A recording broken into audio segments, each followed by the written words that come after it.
Today at the National Press Club, One Nation Leader Pauline Hanson. After 3 decades in politics, her party is now a dominant force, threatening to redraw the electoral map. Today, Pauline Hanson with her first ever National Press Club address.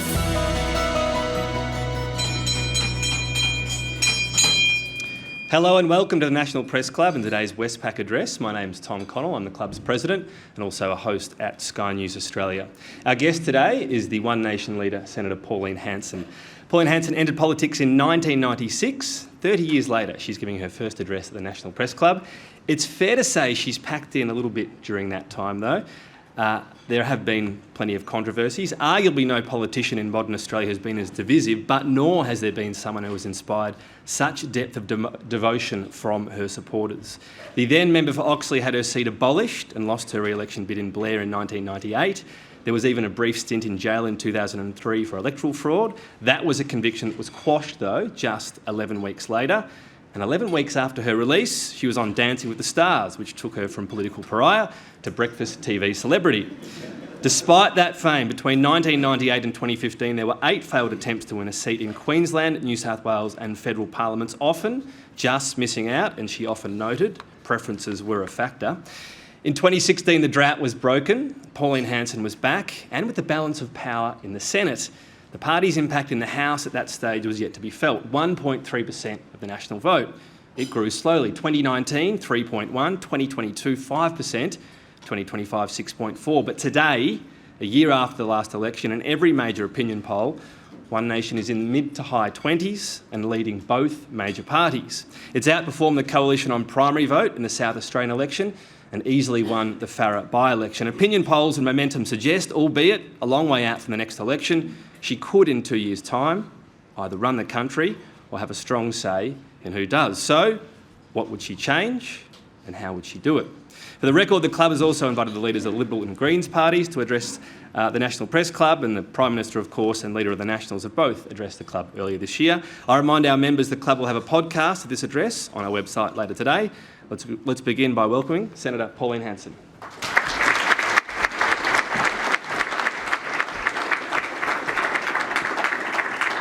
Thank you very much, Tom, and thank you very much for being here. Well, first of all, I've got to welcome my team, the One Nation team in Parliament, my colleagues, my cohorts, whatever. They're on this journey with me, so thank you very much for being here.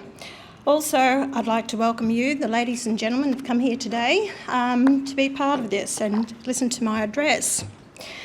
Well, I am aware that I am at the National Press Club, but I am delighted that I can speak to the people of Australia, and they are the people to whom I am accountable.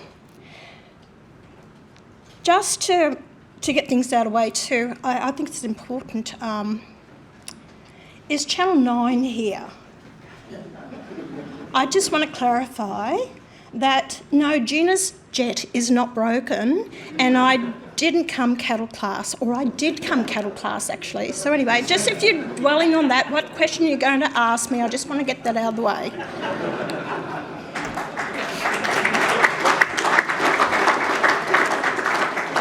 Well, also I will say, don't expect a divisive welcome to country from me. This beautiful country belongs to all Australians born here and those who have come to join us. I would like to acknowledge the men and women that have sacrificed their lives for our democracy, our freedom, for our country, and also to those migrants, those people that have worked extremely hard, and those Australians born here with their blood, sweat and tears to build this nation into the beautiful country that it is today. For the record,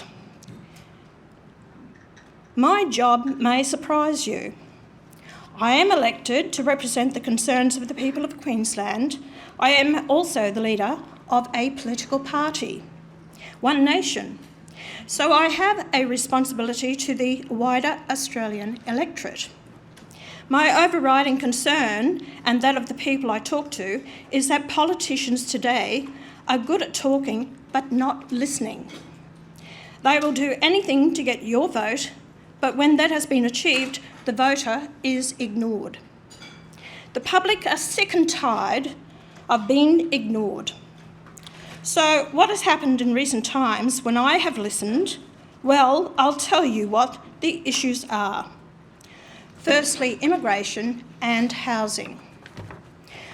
According to the Housing Industry Association earlier this month, housing demand in Australia substantially outstrips housing supply.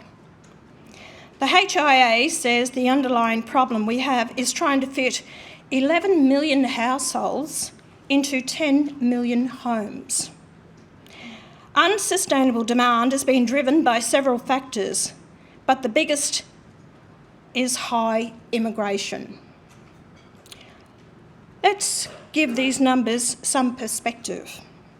In August 2000, the Australian Bureau of Statistics reported Australia's population as a whole is projected to grow from the current size of 19 million to between 24 and 28 million over the next 50 years.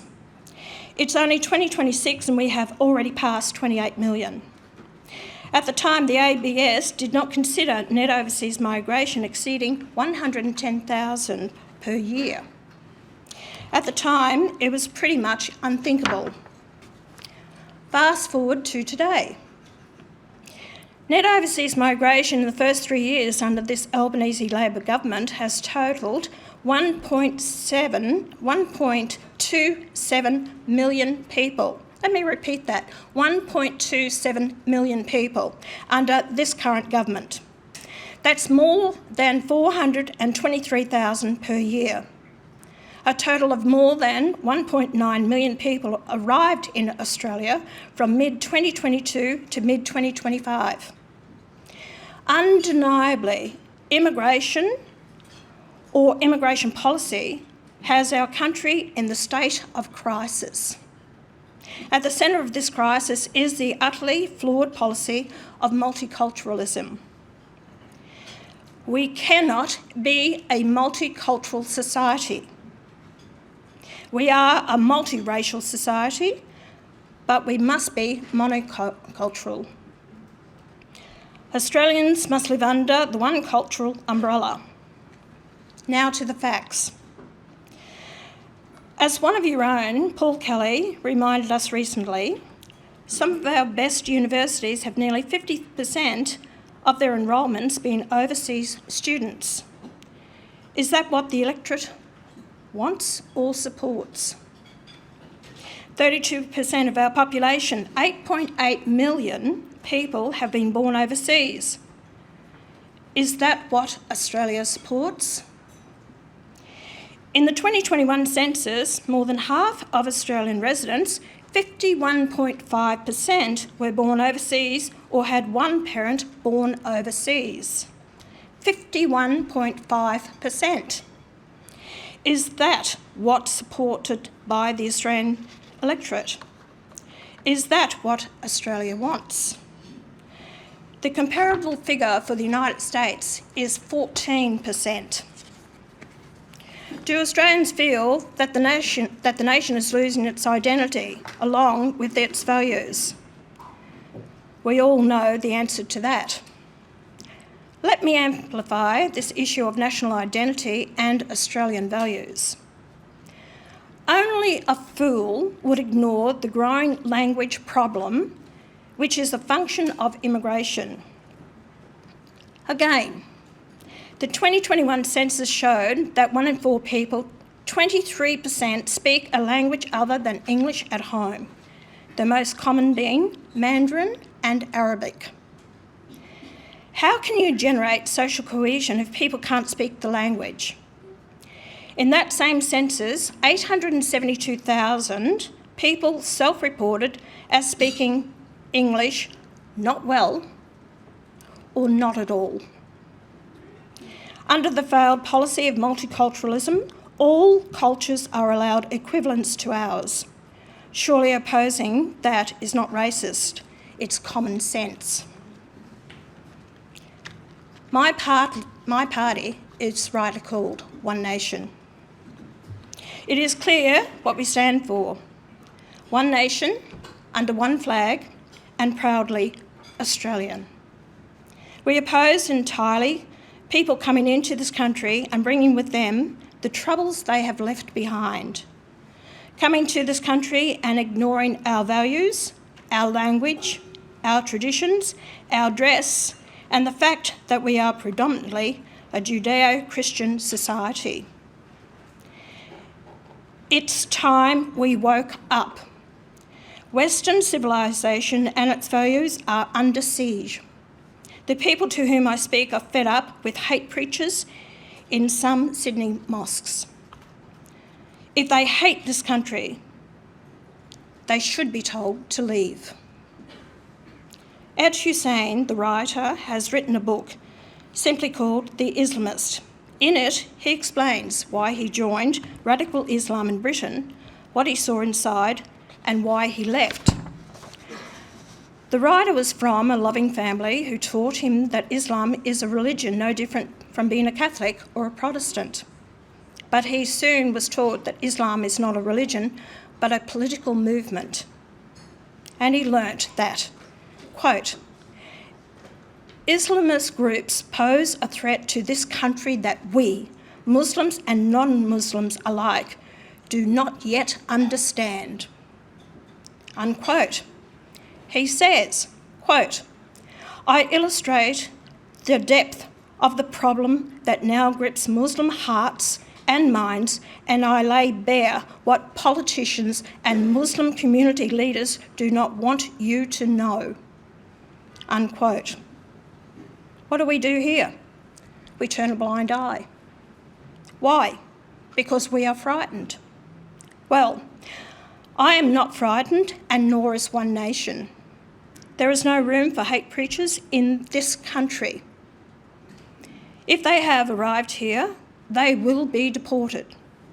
If they were born here, they will face the full force of the law.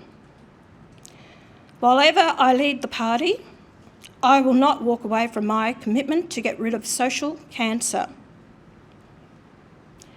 But Labor has allowed this immigration catastrophe to happen in the middle of a national housing crisis. So there is a housing crisis. But the not-so-smart thinkers in the Albanese government make changes to negative gearing. If you make a change to negative gearing, investment will move away from housing. That is common sense, but common sense is not common. And what will this do to the rental market? We haven't been able to house everyone already yet Labor has been bringing more than 1,375 people per day for the past 3 years.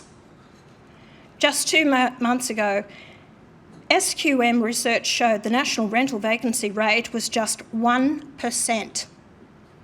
It was just 0.5% in Perth, 0.7% in Adelaide, and 0.8% in Brisbane. It was only 0.4% in Hobart and Darwin. In the same month, the median weekly rent across Australia, capital cities, reached $680. That's a $35,000 a year after tax. How many Australians can really afford that? According to the Productivity Commission, in January this year, there were more than 250,000 applicants waiting for social housing in a country that's supposed to be as rich as us. 43% of lower-income renters were experiencing rental stress. Up to 3.2 million people in Australia were at risk of losing their home. Disgraceful. And we know that around 130,000 Australians are sleeping rough every night. Even the Treasury's own forecast shows housing demand will exceed supply for at least the next 5 years. 2 years ago, I tried to secure a national plebiscite on immigration numbers. As usual, most of the Senate dismissed the notion of giving Australians a direct say on policy and voted it down. During the debate, I distinctly remember Coalition Senator Paul Scar saying, Well, the issue was too complex to put to the Australian people. That disgusting comment says all you need to know about the political establishment's contempt for the Australian people, contempt for their intelligence, and contempt for the very concept of actually listening to them. I'm always listening, and that's why my policy to slash immigration reflects what most Australians want. The press might consider reflecting on this and better consider why more Australians trust One Nation on immigration policy than anyone else. The story is simple. My views haven't changed. Other political parties are simply following me. It's why my policy will restrict immigration from places immersed in extremism like radical Islam, because that's what most Australians want, especially after Bondi and the return of ISIS bride terrorists. Make no mistake here. One Nation is dedicated to fighting against radical Islam and the obvious threat it represents to the peace of our country and the safety of our community. I will not hesitate to call it out for being incompatible with Australian values and our way of life, for its hatred and its love of deadly violence. If we want a secure and peaceful world, radical Islam must be destroyed. There is no place for it in Australia, and my party and I won't tolerate it. Now let's talk about the cost of living. The Salvation Army's latest Red Shield report, released in May this year, is not easy to read. It reveals the plight of increasing numbers of low-income Australians who now need help just to get by. Thousands of Australians are seeking this help every day. Organisations like the Salvos are so overwhelmed with demand, they're having to turn people away. Of the 4,400 people surveyed, 19% said they'd eaten food from a rubbish bin in the past 12 months.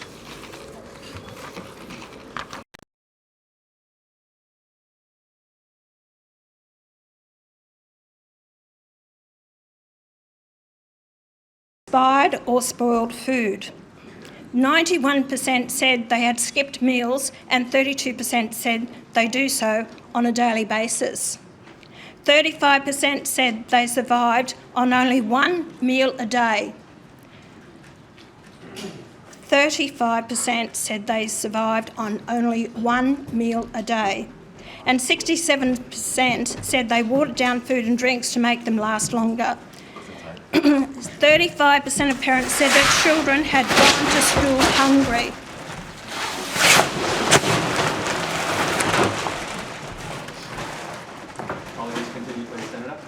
Thank you very much. We're not doing stars, all right? I think this is very important, what I've just said, and I want you, the people here, and the people watching this. 35% of parents said their children had gone to school hungry. How can we hold our heads up? How can we, as members of Parliament, who are supposed to represent the people of this nation, allow that to happen? It is disgraceful. And yet this Albanese Labor government cannot help our own people here, but keeps bringing in more into the country and floods this country time and time and time again. 59% said their children had missed school because they couldn't afford the transport costs. 84% said they went to bed early to keep warm. Again, where's Peanut Bowen? Where is he with his reliable energy? What is that doing for our aged, for our pensioners, those people that can't afford to pay their electricity costs? 63% said they use candles and torches for lighting their homes. What has that done with a lot of homes to go up in flames? People have lost their homes because they're trying to save a few dollars in electricity that they can't afford. 49% said they go to public places like shopping centres to keep warm or cool. 51% can't afford a doctor, dentist or optometrist. 51%, and 46% can't afford prescription medicine. This is unacceptable, highly unacceptable to me and my colleagues and my party. As I will explain later, the government's energy policy, which One Nation will dismantle, feeds problems such as these. Everything is unbearably dearer. OzHarvest's annual frontline report this year showed about 350,000 Australians were seeking food relief each month. More than 2/3 of them are families. Charities report having to turn away 74,000 people each month, and every charity reports increasing demand. About 36% of people seeking relief are doing so for the first time. Almost a third of households needing relief had at least one employed person. What kind of Australia have we become?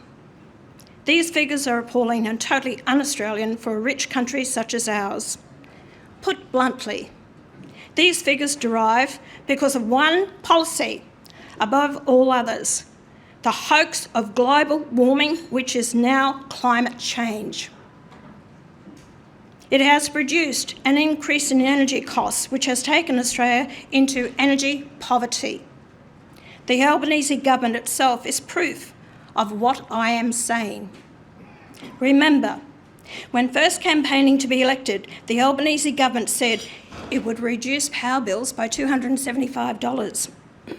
Surely the slogan, "Fire the liar," has relevance to millions of Australians. Was it a lie to campaign in 2022 on the slogan, "A better future"? Is this how Australians feel today? The cost of energy feeds into everything we use. We eat, we manufacture, everything. So food is dearer, housing is dearer, rents are dearer. There is your cost of living crisis. Albanese lied to become elected, and Australians are paying for it. How many times were you, the media, condemned for simply asking before the last election whether a Labor government would make changes to capital gains tax and negative gearing? Didn't they lie to the electorate? I'm meant to be a voice for that electorate. The public are sick to the back teeth with these lies. When the Prime Minister was delivering a speech to miners in the coal mining region of New South Wales, the Hunter Valley, in the 2025 election campaign, did he fall off the stage and deny it? Let me be blunt. If you lie once, why won't you lie again and again and again? Let me come back to energy, the central source of national poverty. Amos Hochstein was the Special Coordinator for Energy Security during the Biden administration. Recently, he said of renewables, quote, "Renewables don't compete with oil. They don't supply solutions to aviation.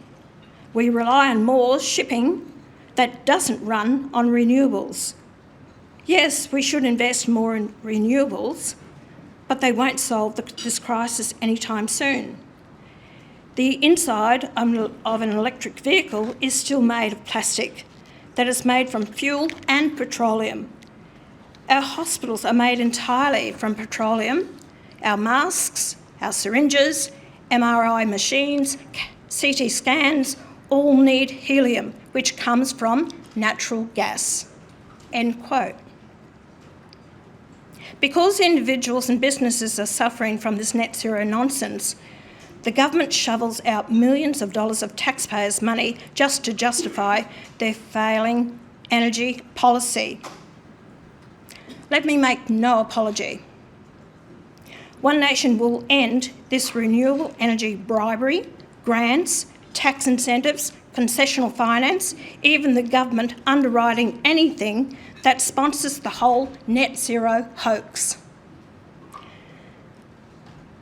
Let me give you one example of many. Rewiring the nation to build useless transmission lines and destroy prime agricultural land, billions of taxpayers' dollars. This will end. One Nation will always protect prime agricultural land. It belongs to farmers, not government transmission lines. Let me give you another example. The bloke in the corner store is productive. Does he get subsidies? I speak to struggling farmers everywhere. Do they get subsidies? Does the young 25-year-old going out on his own, starting up a business, does he get subsidies? But no. Community batteries, solar banks, regional renewable projects, it's impossible to keep track of all these taxpayer subsidies. The government's Clean Energy Finance Corporation provides tens of billions of dollars for renewable projects, of course at favourable rates. This is a rort. Renewable energy projects benefit from cheaper finance than the market would offer. Are those benefits available to the bloke in the corner store? The small businessman in the suburbs? The businesses that keep regional towns in Australia alive? Do they get financed at favourable rates? But this outfit, the Clean Energy Finance Corporation, has received over $200 billion of taxpayers' monies. That is $200,000 million of taxpayer money. Now, don't get me wrong, I'm not opposed to renewable energy. But if it's the saviour of the energy crisis and if it's profitable, why would government have to prop it up? One Nation is saying, put everything into the energy mix. Let everyone share the wealth that is under our feet. We are one of the richest resource nations in the world. I am saying get ideology out of the way. Let me just add that it's clear that the hydrogen energy solution is blowing up in Australia's face, or should I say, Andrew Forrest's face.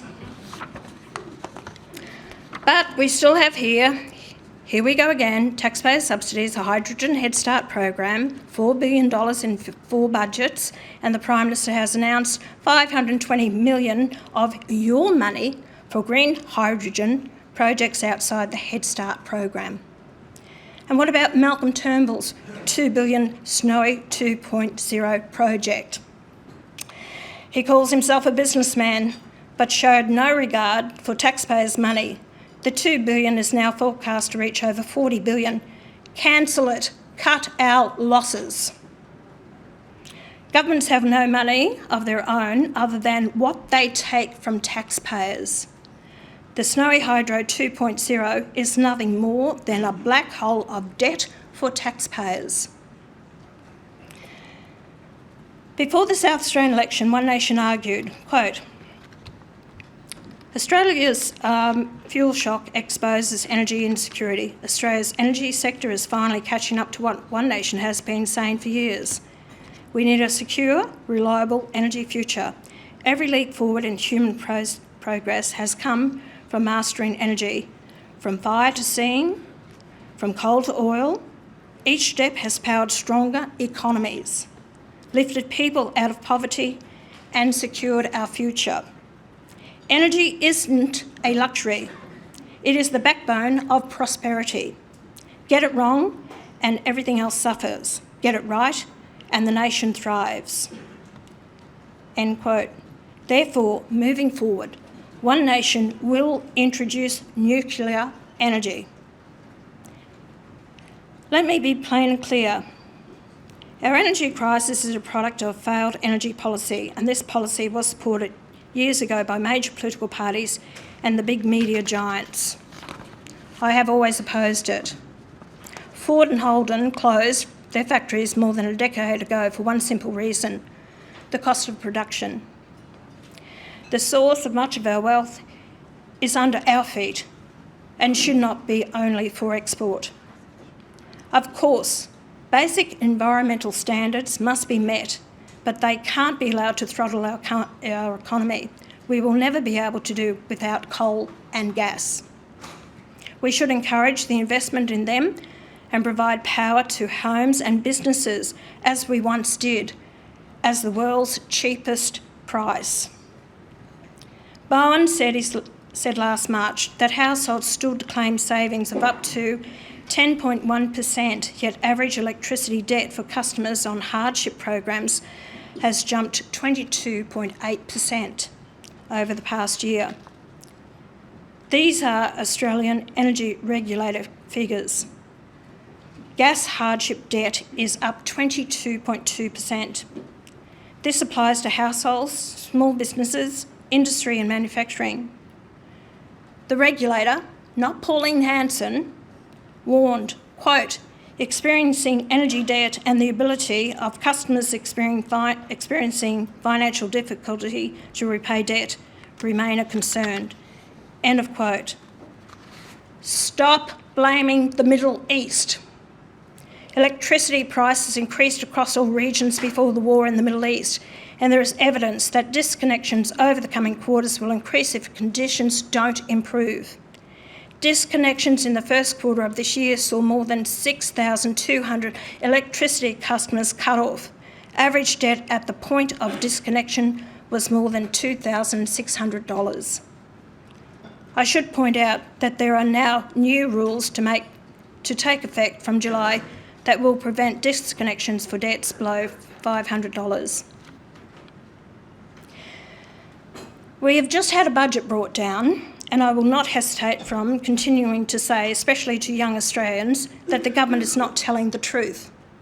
The Prime Minister and the Treasurer are desperate, and they keep saying that anyone who opposes the budget measures is opposing the opportunity for young people to get into housing.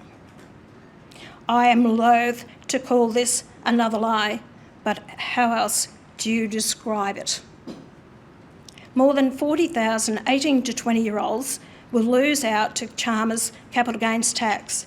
In the last 10 years, the numbers of young people making income out of assets in an entrepreneurial way, buying an apartment, doing it up, selling it, there has been a 365% increase in the number of 18 to 24-year-olds who have done this. A 351% increase in 25 to 29-year-olds, a 246% increase among 30 to 34-year-olds. So the largest capital gains cohort is younger. There are now over 215,000 under 35-year-olds who will see less income from their investments. Punishing ambitious and aspirational young people who are trying to build a future, to build wealth, to build independence, and to invest in Australia, Albanese and Chalmers are heading in the wrong direction. Chalmers argues when it comes to people under 35 with shares, quote, about 1 in 10 under 35 have shares, unquote.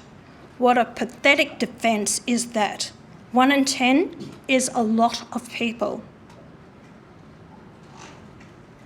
Before COVID, in 2021-22, nearly 75,000 Australians 18 to 24 years of age recorded capital gains. Now the Albanese government is coming after these young Australians. They call it tax reform. How on earth can ripping another $77 billion out of the pockets of Australians be called tax reform? You see, the truth this is, on April 21, 2006, Peter Costello declared the nation debt-free. I have never been in government. We have done our best in the Senate to curtail the irresponsibility of previous governments and this government. I have always argued against escalating debt. The difference between Albanese, Chalmers and me is that I actually ran a small business. They have earned their income by working for government, taking their salary from the taxpayer. In the 20 years since Peter Costello made that declaration, in that time the debt has climbed from zero to almost $1 trillion. That is, on average, $50,000 million a year every year for 20 years. Dr. Chalmers has a PhD from ANU writing about the Keating government. Well, he hasn't learnt much. Paul Keating reduced spending to 22.9% of GDP.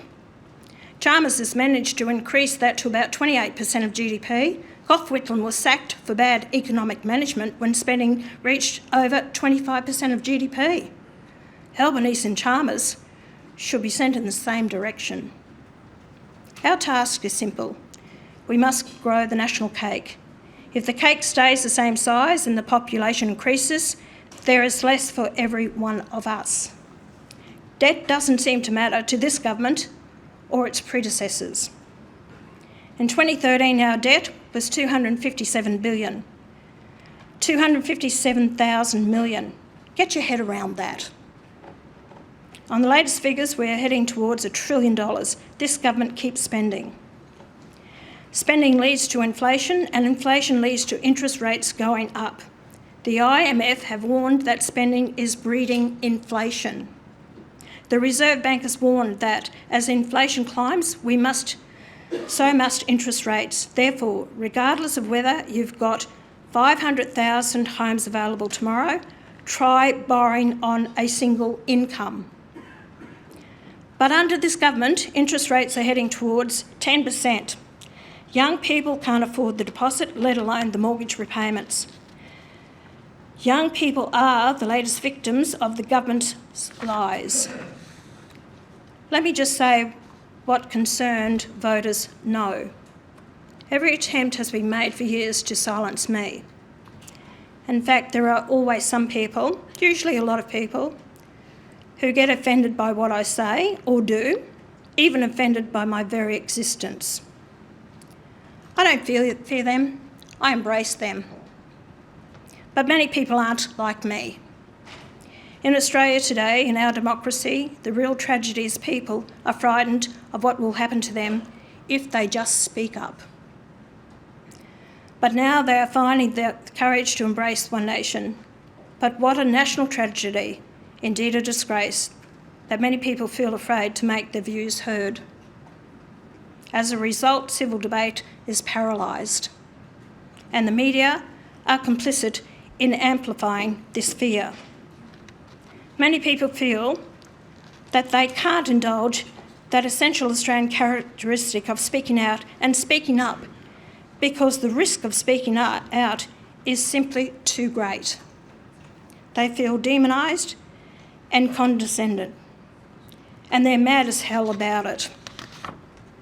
It's as good an explanation as any for the earthquake that is changing the political landscape in Australia and other countries.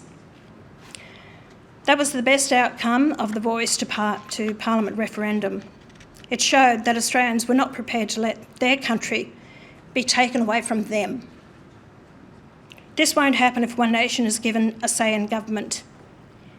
If I sound defiant, yes, I am. Am I committed? You bet I am. In many respects, I haven't changed, and neither has One Nation. Thankfully, Australians have woken up, for which I am grateful. After years of hoping for something different from the political class, but getting nowhere, many Australians are looking elsewhere. I am a known quantity for these Australians. They know I'm not part of the political establishment that is no longer listening to them and no longer seems to care. They know you've come after me, even happy to see me put in prison. They know what you've been saying about me, and many of them no longer believe you. They've watched your first to miss One Nation's rise as a blip. As the polls progressed, they watched you confidently say it will fall apart. Then they watched as you started saying it was a concern, but only for the coalition. Later you said it was a worry, and then they watched as you actively tried to stop it with your usual double-standard attacks. Yes, I am talking about sections of the Australian media. They watched as they said the support wouldn't hold up, and with every attack, our support just keeps growing. Then came the South Australian election. Our increased support in the polls was tested at an election for the first time, and we showed it was real. Then we won the Farrer by-election. For me, this was a watershed for One Nation. We had breached that final barrier. A One Nation candidate with strong credentials in David Farley won us a seat in the House of Representatives for the first time. And not just any seat, but a seat previously held by former representatives of the Liberals and the Nationals. Even after that far-left mob, Get Up, spent more than $600,000 directly attacking me and Farrer, it just drove more voters our way. Australians aren't buying this crap from the political establishment and its media supporters anymore. But now I want to turn to one very, very important social and cultural issue facing this country. I refer firstly to the transgender insurgency. The transgender ideology has penetrated almost every regulatory authority, and it is supported by the Sex Discrimination Commissioner, Dr. Anna Cody, who, in government, I would sack. So too, the head of the Human Rights Commission, Hugh de Cresta. This transgender campaign, where a man can become a woman because he simply feels that way, or where major political parties have some difficulty in defining what is a woman and what is a man. It's worth pointing out that it's 15 years since Germaine Greer said in a debate about sex and gender that sex is fundamentally tied to the body and that transgender women are not female.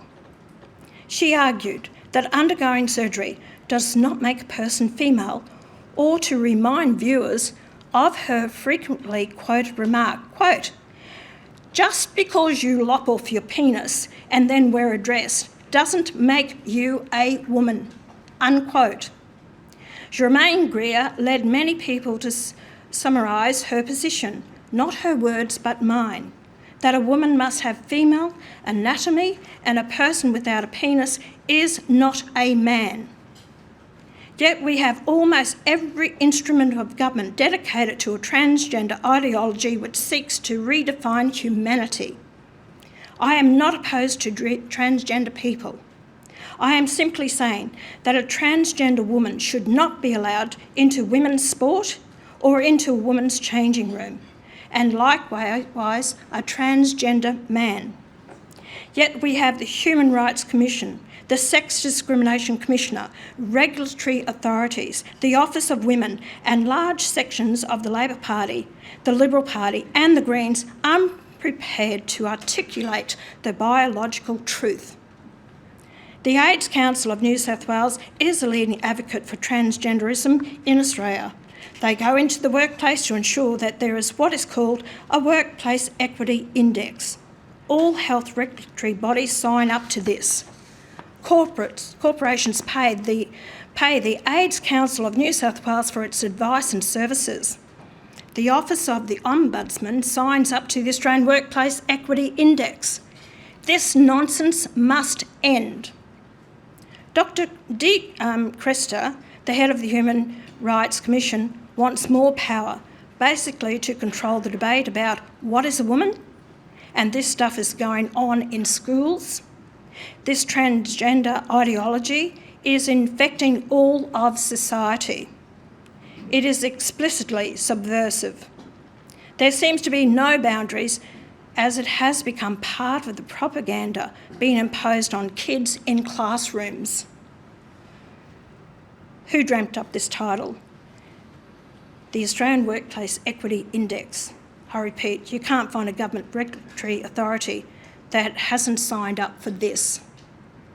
This transgender movement is a militant force right throughout society and must be confronted.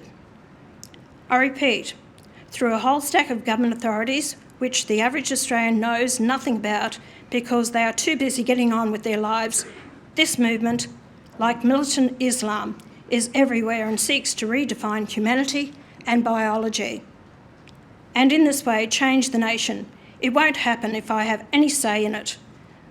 But don't expect the Labor Party to confront this real issue. They are in bed with it. Australia deserves a voice in all this. Only One Nation will provide the strenuous opposition that is needed. This whole subversive transgender insurgency must be dismantled. Senator, we're very pointed towards this question. Would you better just possibly go to your summary? I've only got a few pages left. Well, You're right. Very important. Finally, they might give the information to people. Finally, let me turn to the greatest economic and technical change since the Industrial Revolution, to this point ignored almost entirely by the Albanese government. I refer, of course, to artificial intelligence. AI bids to transform the global economy. It will affect everyone's lives, including their daily lives, their relationships, indeed, their environment. It has the potential to dramatically affect the lives of human beings, the consequences of which may be still unknown. Therefore, AI should not be left entirely to self-regulation. Public trust is essential for widespread adoption. The Albanese government's response to the coming of AI is largely to leave it in the hands of corporations with little regulation to ensure that the industry operates in the public interest. One Nation seeks a middle path encouraging AI adoption and its economic benefits while imposing enforceable safeguards where AI can importantly affect people's rights, their safety, their employment, their privacy, even their democratic participation. If AI is to be successfully deployed, public trust is a prerequisite. One Nation will put in place mechanisms, if not to entirely protect jobs, and we won't take the Albanese government's route of lying to you, but we will have to get everyone through this. One Nation will look after the interests of working Australians whose economic well-being could be threatened. I don't claim to have the answers now, but we will find them. In general terms, all requires regulatory measures. On a final note, I have a few more words for the mainstream media. This much you want to hear. One Nation's new support brings with it much greater responsibility. I get that. And I can assure you that One Nation, its administration, its candidates and its leadership will prove we can deliver. It's your job to scrutinise my party, its people and its politics. Unlike the Prime Minister, I welcome it. I'm an elected representative and I should be scrutinised. That doesn't give you the licence to pile on. It doesn't give the licence to delegitimise my party. It doesn't give you the licence to say preferencing One Nation is immoral. It doesn't give you the licence to continue to repeat the lie that we are a racist party, because that is untrue. The Australian people can make up their own mind, and they are. Rest assured, there will be big changes if One Nation is given the chance. The SBS will be gone. There's no need for it anymore. The internet has overtaken the need for it. The ABC will still exist, but in a very different form. Taxpayers will still fund some of the ABC's operations in regional, rural and remote areas where there is a lack of commercial media. But in the cities, which are already saturated with media outlets across the political spectrum, the ABC will only be subscription service only. From its chairman down, the ABC has proven itself to be completely in denial about its profoundly transparent political bias and the activists and its ranks. Yet they think of themselves as a pillar of democracy. The arrogance is stunning in its scope. It is partly for this reason I have at times refused ABC interviews. I will continue to do so because, as media outlets go, the ABC is very low on my list of priorities and their bias against One Nation media is obvious. Remember this, I don't answer to the media. I answer to the Australian people. Australians' trust in media, the government and public institutions is at an all-time low. To you, the media, may I offer some advice. You have to earn the trust of the Australian people. I am confident I can. Can the media say the same thing? Many see you as part of the problem. In some respects, that's right. One Nation and its leadership have one overriding ambition: to give this country back its wealth, which has been stolen from us. by bad policy and arrogant policy misfits. I love this country. I'm a patriot and an unashamed nationalist. I will always put Australia and Australians first. One Nation will do its best to change this country's direction, to reassert its values, to honour its traditions, to reinforce that we are one nation under one flag. And my party will put Australia back on the path to prosperity, security, independence and freedom.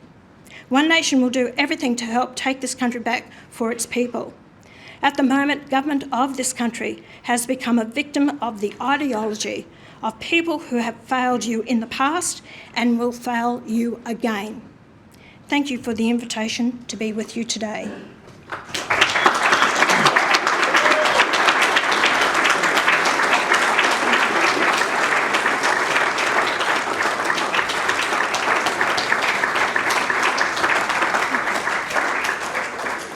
Thank you, Senator. Just in case it needs clarifying, we had no knowledge of what happened here. Maybe Banksy's big in Australian politics, I'm not sure. So just tell me, is this another first? I believe it is. I believe Usually it is. I get a lot of firsts in my life. I believe it is. So there you go. We've ticked off another one. I'm going to get straight into it. I know my colleagues are champing at the bit. You finished on the media. I might start on that. And obviously you've got massive interest in your party now. You're leading in the polls and you mentioned that scrutiny comes with that. For the next election, will you hold daily news conferences for a travelling press pack and allow all media organisations to attend? Well, I did tell you I was banning the ABC and I've also banned The Guardian as well. As I said, I'm not going to be anyone's football to kick around when you want to. I'm here I want truthful, honest reporting from the media. You will have access to me. Yes, I will. Because the public must know that we are going to answer the questions for the public, but with truth and honesty, and that's all I expect. That's all I've ever asked. Would there be a clean slate, though, for the start of a campaign, perhaps? Allow everyone there and see what you think? Well, we've got about 1.5 years before the campaign. Let's see how it goes between now and then. If you want to keep bashing me around, I don't forget. I'm like a bloody old elephant. I won't forget. A lot of questions to come. Please keep it to one. Don't respect me. Respect your colleagues instead. Michelle Grattan begins from the conversation. Senator, there'll be a lot of questions on policy, but I'd like to try and clear up one matter first. The other day, you accused the late Tim Fischer of calling you a witch and said that he wanted you burnt at the stake, or you should be burnt at the stake. Burnt at the stake, correct. Made this allegation a few decades ago. It was denied by Mr Fischer at the time, and nobody has been able to find a record, including his biographer, who did a very thorough job on a couple of editions. Tim Fischer's widow is now upset about this. I wonder if you can provide evidence for your claim, or if not, would you admit that you might be mistaken? Oh, I'm not mistaken, Michelle. I read it in the newspaper myself. Now, read something like that about yourself. It's like, wow, whoa. So anyway, I don't deny reading it. It was back many years ago, 96, 97, I can't pick what year it was, but it was definitely written in the newspaper. Thank you. Mark Riley from the 7 Network. Mark Riley, Senator from the 7 Network. You said in your speech that One Nation will look after working Australians. Just want to examine a little of your record. You criticised minimum wage increases. You opposed same job, same pay. You voted against casual workers' rights, wage theft criminalisation and workplace protections for the gig economy, and you've argued recently again for more powers for bosses to sack workers. How is any of that helping working Australians? Well, I'd tell you, Mark, is it really working for small businesses out there, industries, manufacturing? And I was speaking to one business person. He said the latest increase is going to cost him $50,000 for his business. And he said, I've got to find $100,000 to pay that. He said, I'm going to have to let people go. So it is a great concern. You need to look at the other side of the ledger. Can businesses afford and pay that? I understand there is a struggle that is happening in people being able to afford and pay their bills. But there has to be a balance. As I said, I've been in small business. This government hasn't. Albanese and Chalmers haven't. You have to have a balance there by all means. Why is increase in cost of living? Because of the electricity charges. That's the main thing, which has cost us business right across the whole board. Charges there. Industrial relations, I can assure you, needs a complete overhaul because it's not working. Businesses also tell me you can't sack people these days. They're on their phones, they don't work, they don't turn up, they actually are lazy. And businesses are tied to it. They've had enough. They want change. You talk about same pay. If you're male or female, you do get the same pay. That's all smoke and mirrors, what they're telling you. If you're an airline pilot, male, female, you get the same pay. You're hostess, same pay. You do the work, you're same pay. The difference is that if women take time off and they are not paid their wages because they're not working, fair enough. Why should business pay them if they're not at work? That's the difference. That's why the pay gap is there. David Spears from the ABC. Senator, thank you. Just picking up on your point about not changing over the years, one idea you have advocated over many years is for a flat tax. A couple of years ago in the Senate, you argued for a flat 25% tax rate to replace the progressive income tax system that we have. Is that still your view, or have you changed, and can you explain why? David, we have to overhaul our tax system. We are one of the highest tax countries in the world. And when people have the money after paying their PAYE tax got in their pocket, we're paying another 10% on top of that again. There's only two ways, and this government, I don't trust them because I believe that at the next election they're elected again with the Greens, they will introduce a death duties or inheritance tax. We have to get productivity up in the country. More people working, contributing. And if we can do that, the government will not be able to reach into the hands of Australians anymore. They need rein in the spending. What I want to have a look at, and I'm not going to give you where my head's at the moment for tax policy, I intend to speak to those experts, economists or people that I trust have a good understanding of our tax system. But before the next election, I will introduce a tax system for all Australians, give them incentives like now at the moment we want pensioners, aged pensioners, veterans, and I am looking at students to be able to work unlimited hours, and they can then be taxed on that, but it doesn't affect their pensions or the healthcare card. I want income splitting.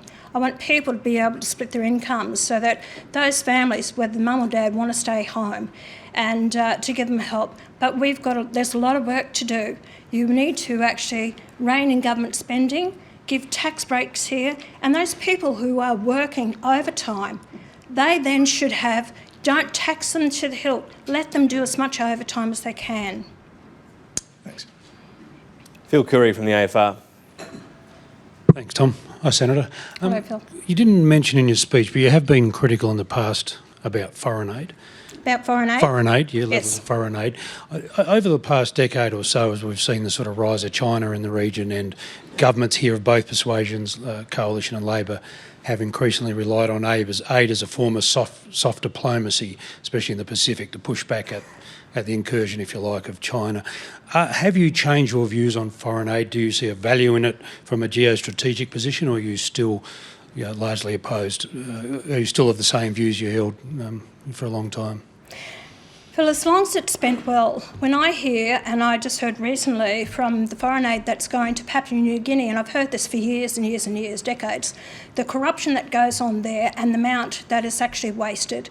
I've got Australians, as I said, 130,000 Australians living in poverty here who can't get a roof over their head. And we're giving foreign aid to countries that don't respect it, and corruption that's happening there, that needs to change. You talk about the Chinese. The amount of money that we've helped with our Pacific partners, and we've given them foreign aid, only still allow to the Chinese to come in there, their Belt and Road projects, the ports that they're building, that's like they've said to us, up you, we're actually going to just, take the Chinese and have them here.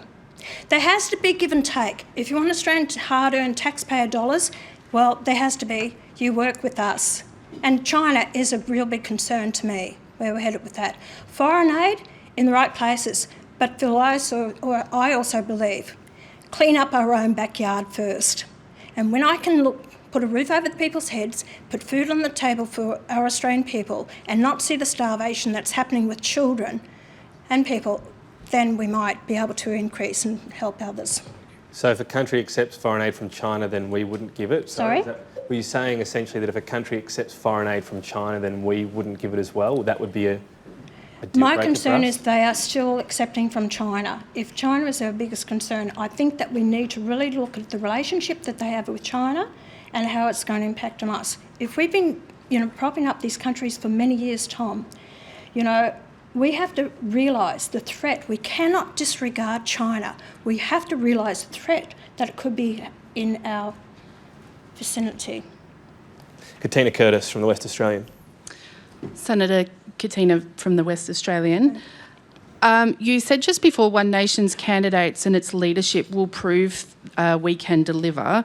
You've clearly been professionalising the party structure. I'm wondering if you can walk us through how you are going about vetting candidates and staff. Does it go beyond police checks and looking at bankruptcy records? And what are your red lines for who you'll hire or who you want to represent you? We've stepped up the vetting process that we have at the moment. So they go through a whole vetting process, even an international vetting process, plus what's here with their Facebook pages, what they put, what they've said in the past, and are they really compatible with our policies and do they believe in what we're wanting to achieve and do? So that's a process that we're going through. Unlike, we are... I think One Nation's scrutinised a hell of a lot more than any other political party, and the focus has always been on us. And you really need to have a look at the other political parties, the problems that they've had over the years. But don't forget that I've only been back running this party again since 2015 in the elections that we had. We didn't have the big machine behind us. So we've actually had to build that. And over that period of time, I've got the strong foundations now. We've improved our resources. We've actually got more people on board. We've now have got some time behind us of that last 10, 11 years. Greg Brown from The Australian. Senator Hanson, you mentioned in your speech that Australians were getting hit by high interest rates. What could we expect from a One Nation government's relationship with the Reserve Bank? If you think rates are too high, will you be pressuring the governor and the board to cut? And in a more general sense, would you seek for a One Nation government to have a greater influence over interest rate decisions? You can't. The RBA is totally different to the executive of the government, right? So you shouldn't be influencing and telling them. What the government has to do is pull their heads in with their spending. I'd get rid of the Climate Change Department, the Aboriginal Department, and also those duplication of some of those with education and the health departments that are duplicated with the states. We can cut a lot of spending. NDIS needs to be cut back. But what the government is doing now, they're actually going to reduce it by 160,000 Australians. Some of those possibly really do need that help and assistance with NDIS. They're going to deny them. So what we need to do is go after the rauters, the scammers, the people that are ripping off the system to pull back the cost to the NDIS, which is about $52 billion now at the moment. They've done nothing about it. This government did nothing about it. Well, I'll give credit to Bill Shorten. He was the best minister. The previous government under Stuart Roberts and Linda Reynolds were hopeless in this area. So you wouldn't replicate what Donald Trump has been doing in the US in putting pressure on the Fed to cut rates? If you actually rein in your spending, interest rates are going up as connected with inflation. If you pull in government spending, stop wasting the dollars and pay down our debt, that is going to not reflect on the RBA, get prosperity up in the country. Where is our small businesses? 50,000 have closed under this government. Over 1,400 industries and manufacturing gone. Jobs are going to be gone. So the way they've run this country, they've run it into the ground. That's why the high inflation, and that's why we also have interest rates going up. And the governor, she doesn't want to put it up, but the writing's on the wall that they can't keep it down. One of the government waste initiatives is withdrawing from the UN. I think it's a few $100 million. The commentary on that is that every recognised country in the world's part of it, no one's ever withdrawn, but we could lose shipping rights, aviation links, passports wouldn't work at swipe gates, visas might take weeks or months. Do you think Australians want that to happen, to save a few $100 million? The average Australian out there, yes, they do. Look, Tom, what it is with the UN, we saw the control that I feel that we've lost control over our country. You know, you can work with other countries by all means, but I believe in our own sovereignty. I believe in our own governments. And I don't believe that we should be dictated to the UN or other countries. If you don't do this, we're going to put restrictions on you and we're going to tell you what to do. I went to the European Union and I spoke to them over there, and we were asking about, you're going to give us a free trade deal for Australia. And you know what they turned and they said to me, and I asked the question, they said, not until you actually comply with climate change policies. So it's basically, you will do what we say. That's not the country that I want, Tom. You work with other countries and you try and do right. But my duty is to the Australian people. So are you looking to, for example, renegotiate shipping lane rights with every country in the world? And no, I'm not talking about that. Rights? Tom, I'm not But getting that's part into of being... Tom, I'm not getting into that now with that, about shipping rights and all the rest of it. So what I say, we need to look at where we are with the United Nations. And I'm telling you, I'm a person that wants to govern our own country, go down the path that we want to, and I've seen that we've been dictated to on too many occasions, and people want their sovereignty back. I wasn't saying you want to do that, but that could be a consequence of pulling out from the UN. But Tom, you know, let's see what happens at the time. It's at least 2 years down the track. Okay. James Massola from the SMH and The Age. Thanks for your speech, Senator, and also for your appearance here today. Hope we see you back here soon. A simple question for you. Reflecting on your speech, your comments about migration and multiculturalism and what have you, is Australia in danger of being swamped by Muslim migration? Not if I got any say in it, won't be. You think that's happening now, though, Senator? Is that part of your concern, that we are headed As down I said, it's radical Islam. That is my grave concern. And we've seen over the period of time, I think we've got 18,000 people on Asia watch list at the moment, and probably 220 very serious. In a country like this, what about, you know, what happened in Bondi, which I have expressed? We can't keep up with the personnel to keep an eye on these people. I'm not apologising for anything. And I've seen too much footage on our TVs from what's happened in Britain, Canada, France, Germany. They're all just absolutely, I won't say it. So that's something you're guarding against? S-holes. Yes, and I don't want Australia to become like that. Sarah Martin from The Guardian. Senator Hanson, Sarah Martin from The Guardian. Taxpayers are paying more than $150,000 a year for your daughter, Lee Hanson, to seemingly campaign full-time in Tasmania while employed as a political advisor for a New South Wales senator. Did you have any role in appointing her to that position? Honestly, you never give up. I've never seen a person that's such a trashy journalist, you know, and what you put out all the time, you've got this obsession with constantly trying to pull down myself, my party, or Mrs. Reinhardt. Whatever you do, you will be banned from my answering. I'll answer you this question today, but I'm telling you now, don't come near me for an interview in the future, because of 25 of your articles, it's always 28 articles, is constantly bashing One Nation. You don't research properly, you don't know your information, and you will put out lies about me. Well, I've had enough of that. But I'll tell you that, no, I didn't get her that job. She got the job on her own merits, by someone who actually wanted to employ her, her abilities, her skills in HR, her abilities in working for the Tas University for 8 years, and was head of a department down there. So my daughter is very capable of doing it. And I feel very concerned that she might end up in the Senate with me. If I'm fortunate enough to get elected by the people of Queensland, you're going to have a lot to write about then, aren't you? So you had no role in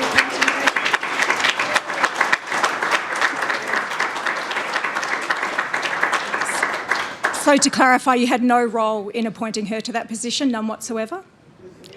I've given you my answer. Thank you. You have had a lot of criticism of the major parties for the, you say, poor standards that everyday Australians wouldn't accept. Do you get the optics of someone working in Tasmania while they're working for someone based in New South Wales? Tom, there's a lot of people, and I remember that even Simon Birmingham had his staffer working in Tasmania. But He's senior advisor. So it's not unusual for other members of parliament to have their staffers live elsewhere. You know, we could actually run the country through Zoom during COVID. We had our meetings on our computers. What is the problem now? Is it because it's One Nation? Do you have a problem because it's my daughter? You know, you really, need to go and have a look around instead of criticising me. And as long as the job's done, and I can assure you, Tom, I don't believe in nepotism. Either you can do the job or you can't do the job. If you can't do it, you won't be around me. Next question, John Paul Yankee from NT. Senator, thanks for your talk today. I want to talk about your Indigenous Affairs portfolio. You mentioned one of the aspects of that there. You called it the Aborigines Department. It's the National Indigenous Australians Agency. You want to abolish that. It was set up by the coalition government. You want to abolish it. You've identified that will save $4.5 billion in the programs and the grants that it provides. What are you envisaging happens to that money? Does it go back to mainstream departments? Because those programs fund things like housing, essential infrastructure, water security, jobs, range of programs, cost of living measures, family and children's safety centres. What happens to those services if that money is taken out of that grant program? What happens to those Australians who live in remote communities? Look, I agree about your concern, but my vision for Australia is that we're all Australians, regardless of race, colour, creed, where you are. We're all treated as Australians equally on an individual needs basis, not based on race. And with that, yes, that money will go into consolidated revenue, where any Australian can get that help if they need help. And all this money that we've paid out, probably about $30 billion plus a year, where's it gone? Where's the accountability? Where has the gap been closed? Where is the education for these young Aboriginals? Their health issues, their education, all this type of thing. And you can't tell me that in the classroom, because you're Aboriginal, you actually have, you can have extra teaching in education and you have your support tools, everything paid for. And the child beside them isn't Aboriginal, but they're in poverty as well. That's what I want to cut out. You mentioned $30 billion there. Can I ask you where you get that figure from? From state and federal, it's been advocated for many, many times through media outlets, that money that's spent. This is all the other programs that goes there. Even Aboriginal corporations are treated totally different to any other Australian corporation under ADSIC. The inequality, the differences have to change. If we want to be united as a nation and see ourselves as Australians, we have to stop this. That's where you will move forward and give benefits and hope to our children coming through. Thank you, Senator. Next question, Michael De Percy from The Spectator. Thank you, Tom. Thank you, Senator Hanson, for your address. There are no hypotheticals about One Nation possibly being in government anymore. These are facts, and I wanted to ask you about the Australian Public Service, and particularly its major role in policy. In recent times, the APS has become increasingly politicised, or at least critiqued in that way. How do you see a One Nation government, let me say that again, a One Nation government, managing its relationship with the public service? Look, it is still hypothetical, if we're going to get there. And I've got to prove myself to the Australian people that we can actually do it. And I acknowledge that. And I'm not going to say, yes, we're going to be government. There's a lot of work to be done. The public service has been, I think, poorly run for a long, long time. And we've got bureaucrats in there who have the attitude, oh, well, we're here for the long term, you just come and go. We're actually going to do what we want to do. I also blame the government and I blame the ministers who hold these portfolios because I deal with them. I've spoken to them on the floor of Parliament and I listen to their comments. They are incompetent and they are useless. They don't know what they're doing, they don't know how to run their portfolios, and they rely on the departments and the bureaucrats to give them the information. I want to run a government that the ministers will be across their briefs. They will know what they're talking about. They will tell the bureaucrats what's going to happen. Under One Nation, we will go in there and say, right, we'll get legislation passed. This is what we want to do. We'll go to the departments and heads and say, this is it. This is how you run it. Not the other way around. Thank you. Dana Daniel from the Canberra Times. Thank you, Senator, for your speech. Dana Daniel from the Canberra Times. You launched a Canberra branch of One Nation in November, but I don't believe it's held a meeting. No members have been allowed to speak to media. I'm wondering whether you have an active supporter base in the ACT. And Canberra cops a lot of criticism from Conservatives. You've spent a lot of time here in your career. How do you rate our nation's capital?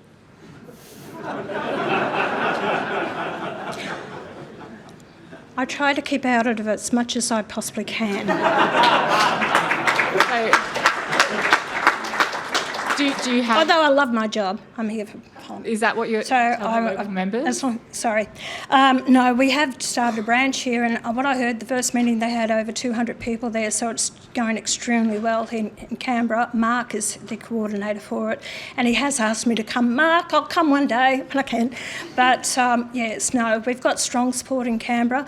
Go to the Kingo. I tell you, I just get so many people come up to me wanting to have photos and talk to me, and they're really pleased to see me. So there is support in Canberra. Thanks. You've got free speech on your policy, the website there, that you'll push for constitutional protection of free speech and work to repeal any laws that restrict it. So speaking of the local branches, if you had those free speech laws, would they allow One Nation to have any restrictions on media silence, social media bans or gag orders on people within branches? Tom, so you're saying now, because I want free speech and I'd like to see it enshrined in our constitution to have free speech, by all means. So now you're saying, am I going to stop my branches from having free speech?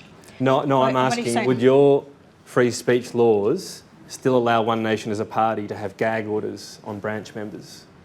When we've started up, and I only started up the branches last August, I wouldn't have branches prior to that because we had 350 branches the first time around I formed One Nation. I had nothing but trouble putting up bushfires, people who thought they were in these executive positions and thought they were running the party. So that's why this time around I said no branches. I changed that after the last election. We're allowing branches to go ahead. We've had a lot of enthusiastic people that have come on board to join One Nation. We've restricted these people until we know who they are they right people in these positions? Because I know the majority of you are going to go out there and try and hound me or criticise me for anyone who's associated with this party or is a member. You've already done it. I know what you're up to. And that's why I have to be in total control of it. And I'm not going to allow you to drag me down through some member of a branch. Cam Redden from Sky News is next. Tom, thank you. Senator Hanson, thank you for your address. We've heard a bit about your plans for the public broadcasters today. You say SBS will be gone, the ABC moving to a subscription model. That would give you an annual budget in the realm of $1 to $1.5 billion. So how would you spend that money? Oh, golly, where do I start? There's a hell of a lot to be done. If you look at, my speech focused on the homeless, the people out there that are living in poverty. We have to bring down prices, we really do. It's to ensure those people look after these centres like the Salvos and the other ones, Red Shield and these ones, to be able to provide for families out there that are really struggling and doing it tough. Ensure that kids going to school have a pair of shoes, have a uniform. It's just trying to help out the cost of living until we can pull back on the budget and, have more money there. These are things to cut back the budget. So you'd link those to funding from the ABC going into homelessness support? That's one area that I would like to help Australians, that we can. We've got $1 trillion debt. I've also got to look at pulling down that debt. We're spending about $50 billion a year. Can you imagine where we can spend that $50 billion a year in hospitals and schools? I've even got people out, wanting beds in hospitals around the country. We can't even get doctors out there. I've got a program that I'm looking at the moment that we can get 600 extra weeks out of doctors for over a 4-year program of $10.4 million. Part of the money will go to that, to get doctors in rural and regional areas. There is so much to do. The problems that are constantly faced every day from Australians. Where is the money going to go? Well, I'll sort that out with my team. The members of parliament that I have around me, they will come to me with where money needs to be is a priority, not to buy votes out there, but a priority to help the Australian people. Thank you. Charles Croucher from the Nine Network. Hi, Senator. Charles Crouch from Nine, and I too like to travel cattle class. You mentioned your support for nuclear power. Currently on the website it says the One Nation's policy is for one large-scale reactor to be advocated for on the East Coast somewhere. Will that be enough, or do you expect there needs to be more than one nuclear reactor? And is One Nation advocacy enough, or do you expect the government to have to tip in some money for nuclear power? Yeah. Charles, at the moment, the big mistake that the coalition made at the last election to say they were going to put in, 7 reactors. And of course it blew out, and of course the climate change, the energy group and Simon Holmes, the court led by him, $600 billion. Well, it's not going to cost that. Renewable energy by all means. No more wind turbines to be put in. That will be scrapped. No more solar panels on agricultural land. Gone. Put it up on your roofs, I don't care. Coal-fired power stations, yes, we need to have that. One in South Australia, one in Queensland to deliver the power that we need. And then from there we move forward and put in a reactor. To start with one, it all comes down to if you can afford it as well as a nation. And I'd like the reactor to go on the East Coast. Build one and deliver the power. The more we can get power out to the people, we will increase industries, manufacturing, and relieve the energy cost on people. And that's the government would build that would be publicly funded? If we can get private investment in it, we will look at that. But I'm not making that decision now. This is all on the table. Thank you. Thanks. Anna Henderson from SBS. Thank you. Anna Henderson from SBS. Thanks for taking our questions. Your party platform commits to roll back abortion rights in Australia. So can you give us a sense of what you think should be the gestational limit for abortion? It's a discussion that needs to be held with the Australian people, but I can tell you, to abort a baby the day before birth is abhorrent and disgusting. And that's what I oppose, and that's what many, common sense Australians believe. So I'm not against, people in circumstances, women that need to have an abortion for medical reasons, for some circumstance. I'd rather educate women to use contraceptives than to go through an abortion. Too many abortions in this country anyway. In the US, many states do ban it from 4 weeks. Are you in? I'm not advocating the time at this stage, but I can tell you, even from 20 weeks, I think it's too late to have an abortion. But definitely,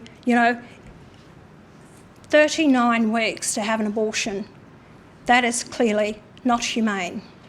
And Senator, you have said you want to abolish SBS. You said in your speech the internet has taken over the need for it. But SBS is providing Australian news in 60 languages, not international news alone. We've got 7, so isn't 9, that in line? 2 will be but gone, in language, in up to 60 and then languages. Then you've also got, the other forms of internet as well. Sky's great to go and look for news. So I'm talking about in 60 languages to help people integrate into Australia. I'm sorry. Is that not look, part I of can your understand platform? your question. You're going to be without a job. So anyway, I can understand that. Isn't that part of your platform? Isn't it part of your platform, Senator, to integrate people from other countries into Australia to help them become Australian? No, I want them to be able to learn to speak English before they get here to get their citizenship, and that will help them assimilate into our society, because 872,000 people said they speak very little English or none at all. So where's the assimilation? We are a monocultural nation, not a multicultural, and our language is English, and that will help people actually be able to go out there and get a job. Thank you. Just wanted to clarify on the very late-term abortions. Would there be an exemption if the mother's life is in danger? Oh, of course, Right, of course, most definitely. Chloe Burris from the Network 10. Thank you, Senator. The Prime Minister is today announcing a pay rise for childcare workers. We know that he wants to move to a universal childcare system. The Coalition's looking at more flexible options like subsidies for nannies. What would you do to improve the childcare system? Childcare is completely out of control. You're looking at 16 billion a year. They're asking that if this goes into more childcare workers, which is about 2,500 workers in the childcare industry, or owners of childcare, I should say, that own childcare. You know what? When I see that sort of money being put into childcare, I think we need to have a complete investigation into it, where the money's going.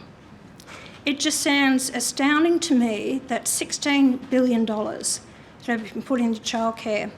So I'd like to have an investigation into it. And, you know, some of these people, you've got mums and dads, and I was a mother of 4 children. I didn't have a university degree to look after my children. Why do we now expect these childcare centres to have, students or people with some sort of degree to look after a child? It's just got out of proportion. It's just ridiculous. And as far as, yes, we need to look at other ways to help those mums and dads to be able to afford to get a childcare. And if the money goes with the child, with the parent, maybe that would help rather than these childcare centres, which, families are struggling to get their children into. So ideally, what do you think the childcare system should look like then? I'm not going to be policy on the run.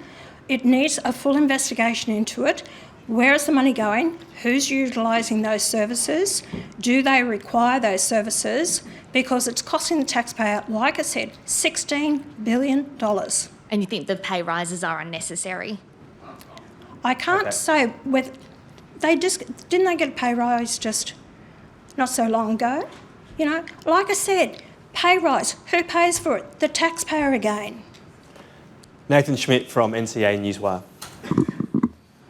Speech, Senator.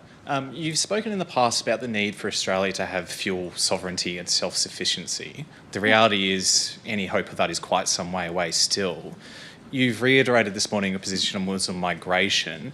How would you explain your position to countries such as Indonesia and Malaysia, which we have lent on quite heavily over the past few months for fuel and for fertiliser as well, and might need to do again in the future? So just clarify, it was still a bit hard for me to hear. So you're saying we're relying on Indonesia and Singapore. Well, the fuel comes through Singapore. On what? Fuel and fertiliser? Well, we've relied on our Muslim majority neighbours in recent months for fertiliser from Indonesia. Isn't it a shame? Isn't it a shame? We've had, 7, 8 oil refineries in this country with less population than what we have now, and yet we've allowed it dissipate, and governments have got rid of it.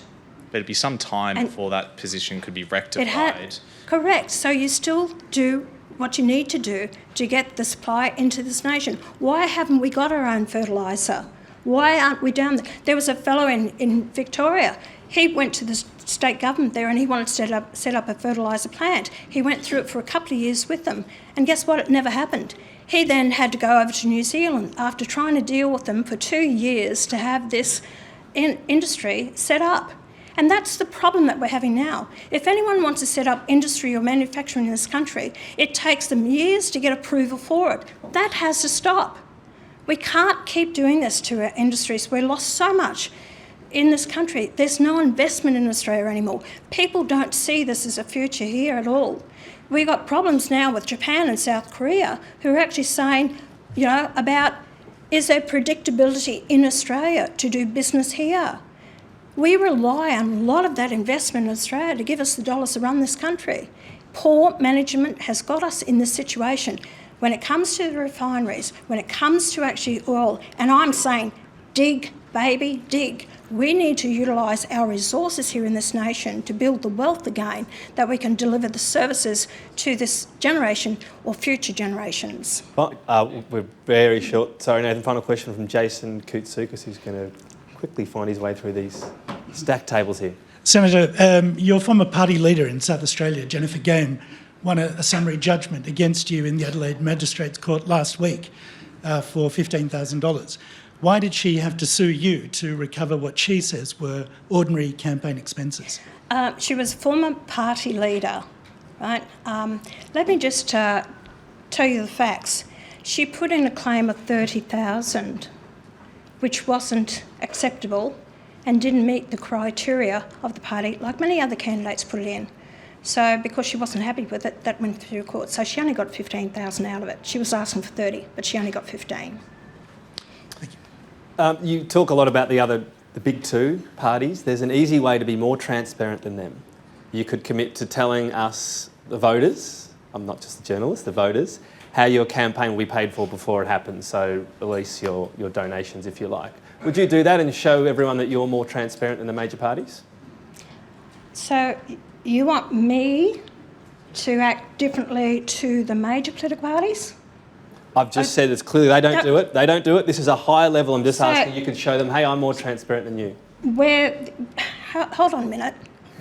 Didn't we have Fire the Liar last week? We actually got donations from the Australian people.